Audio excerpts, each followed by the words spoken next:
अर्था अलंकार उपमा अलंकार के विषय में पढ़ते हैं। तो उपमा अलंकार किसे कहते हैं? समानता के लक्षणों के आधार पर जब किसी वस्तु या प्राणी की तुलना अन्य प्रसिद्ध वस्तु या प्राणी से की जाती है तो वहाँ पे क्या होता है? उपमा अलंकार होता है। जैसे पीपल पात सरिस मन डोला। पीपल पात पत्ते, सरिस का अर्थ समान, पीपल के पत्ते के समान मन डोला। तो इस पंक्ति में मन के डोलने की तुलना पीपल के पत्ते के साथ की गई है, अतः यहाँ पे क्या है? उपमा अलंकार है। तो जहाँ पर रूप रंग या गुण के कारण उपमेय की उपमान से तुलना की जाए वहाँ पे क्या होता है? उपमा अलंकार होता है। उपमा के 4 अंग होते हैं और कौन कौन से हैं? उपमेय, जिस व्यक्ति या वस्तु की समानता की जाती है उसे उपमेय कहते हैं। जिसकी तुलना की जाती है उसे क्या कहते हैं? उपमेय कहते हैं। जैसे उपर्युक्त पंक्ति में मन क्या है? पीपल पात सरिस मन डोला। मन की तुलना किसके साथ की गई है? पीपल के पत्ते के साथ की गई है। तो यहाँ पे मन क्या है? मन क्या है? उपमेय है। तो मन क्या है? इसमें उपमेय है, क्योंकि मन की तुलना की जा रही है किसके साथ? पीपल के पत्ते के साथ। तो मन क्या है? उपमेय है। उपमान, जिस प्रसिद्ध वस्तु या व्यक्ति से उपमेय की समानता की जाती है उसे क्या कहते हैं? उपमान कहते हैं। जैसे पीपल का पत्ता, तो मन की तुलना किसके साथ की गई है? पीपल के पत्ते के साथ की गई है। तो पीपल का पत्ता क्या है? उपमान है। और जिसकी तुलना की जाती है मन, वो क्या होता है? उपमेय होता है। तो यहाँ पे मन उपमेय है और जिसकी तुलना की जा रही है वो क्या? जिससे तुलना की जा रही है वो क्या है? होता है उपमान होता है। तो पीपल का पत्ता क्या है? उपमान है। साधारण धर्म, उपमेय और उपमान में जो गुण उपमेय और उपमान में जो गुण समान पाया जाता है या जिस सामान्य गुण की समानता की जाती है उसे साधारण धर्म कहते हैं। जैसे डोलना, पीपल पात सरिस मन डोला।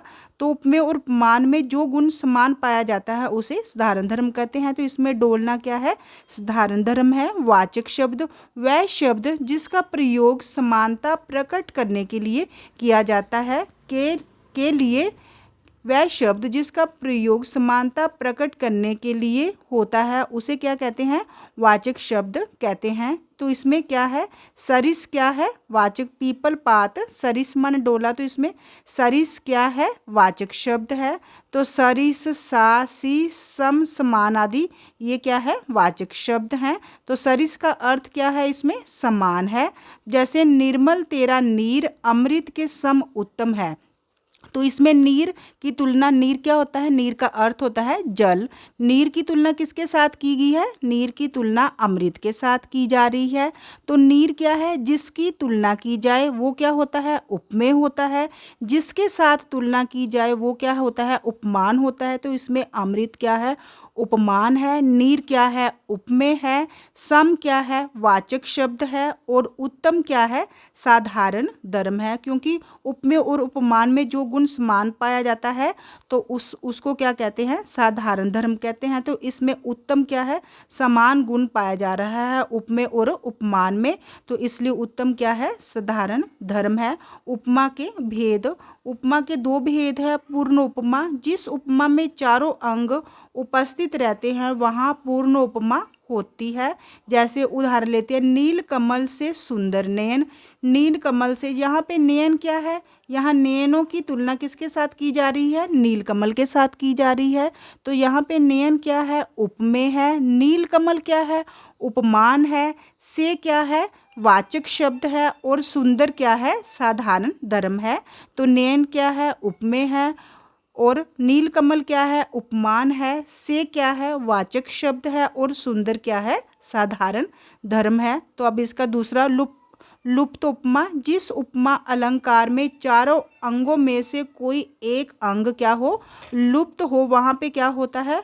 लुप्तोपमा अलंकार होता है। जैसे पड़ी थी, उदाहरण लेते हैं, पड़ी थी बिजली सी विकराल, बिजली सी विकराल, इसमें बिजली क्या है, उपमान है, विकराल क्या है, साधारण धर्म है, और सी क्या है, वाचक शब्द है, परंतु यहाँ पे उपमेय नहीं है, इसलिए ये क्या है, उपमेय यहाँ पे लुप्त है, तो ये लुप्तोपमा अलंकार है। तो अगर आपको मेरी वीडियो अच्छी लगी हो तो इसे लाइक शेयर और सब्सक्राइब कीजिए। धन्यवाद।